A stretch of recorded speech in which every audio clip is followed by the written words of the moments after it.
What do you mean when you say or think the word I?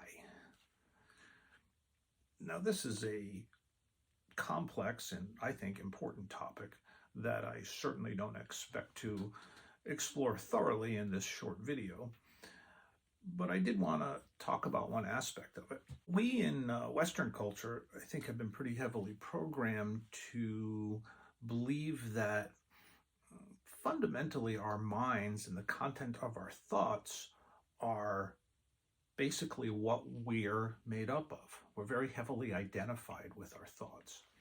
But I wanted to point out something about our minds.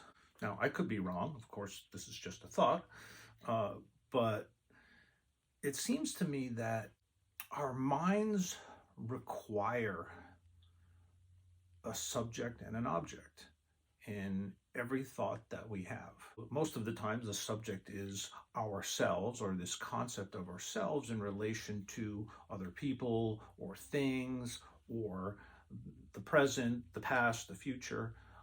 Sometimes the subject and object might be other people. We spend a lot of time judging where our thoughts are about another person and their behavior or their characters or whatever. But I think that I have a very hard time coming up with any thought that isn't dual in nature, that doesn't require some sort of subject and object. Now, if you can come up with examples of thoughts that are not dual, that do not require that, I would love to hear them. But it seems to me that is really the case with that's how our minds work. But, and I encourage you to examine your own experience about that. For me, some of the most profound experiences of being, of feeling alive,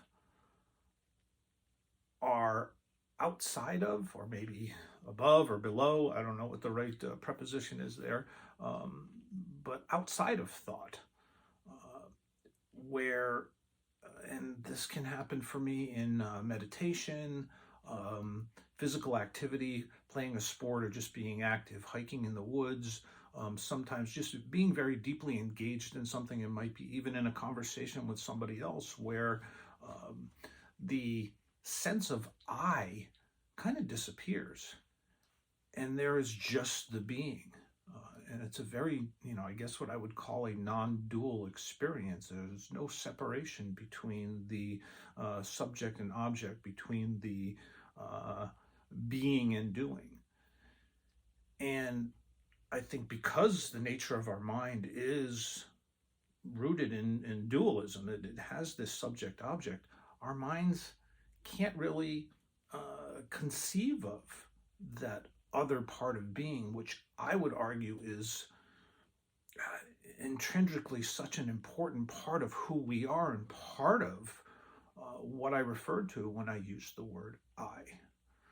So this is, like I said, complex territory, and it's filled with lots of paradoxical issues and things that are very, very difficult to talk about, again, for the very reason that speech is a product of the mind, which I just said is a intrinsically a dual functioning process that makes it very difficult to talk about this. However, I think it's enjoyable to explore it, and I would love to hear others' perspectives on this and responses to and suggestions about what I've put out there.